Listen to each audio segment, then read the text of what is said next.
যারা একদম প্র্যাকটিস করতে পারছেন না, সুস্থ লাইফে আসতে পারছেন না, অভ্যাস আপনার মানে খাবারের প্রতি প্রচন্ড লোভ বা হ্যাবিটটা চেঞ্জ করতে পারছেন না, আস্তে আস্তে, একটা কথা আছে না ইংলিশে, হাউ টু ইট এলিফ্যান্ট, হাতে কিভাবে খেতে হয়, one bite at a time, বলে না, মানে কি আস্তে আস্তে। আপনি একসাথে পুরো পারফেক্ট টার্গেটে আসতে পারবেন না। প্রথম চিন্তা করেন আমি আজকে থেকে চিনি খাবো না, চিনি খাবো না। চিনি কোথায় থাকে? সব খাবারে চিনি। আপনি চা খাবেন, কন্ডেন্স মিল্কে চিনি আছে। আপনি বিস্কুট খাবেন, চিনি দেওয়া আছে। আপনি রেস্টুরেন্টে যাবেন, ড্রেসিং বা বা সসের মধ্যে চিনি আছে। আপনি একটা সিঙ্গারা খাবেন, এর মধ্যে চিনি দিয়ে দেয় ওরা। আমি ঢাকা একটা রেস্টুরেন্ট দেখেছি, সালাদ ছিল, সালাদ তার মধ্যে চিনি দেয়া। কি একটা অবস্থা না?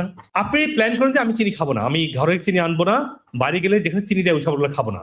এটা প্রথম কাজ সুস্থ খাবারের ক্ষেত্রে। 1 নম্বর আপনাকে বাঁচতে হবে। 2 নম্বর বাঁচতে হবে যে আমি কোনো প্রসেস মানে ফ্রাই করা, প্যাকেজ করা, উনি যেটা বলছেন প্যাকেজ করা ফ্রাই করা খাবার খাবো না। প্যাকেজ ফ্রাই করা খাবার শুধু খাবার নষ্ট খাবার না, এটার মধ্যে অনেক কেমিক্যাল, প্রিজারভেটিভস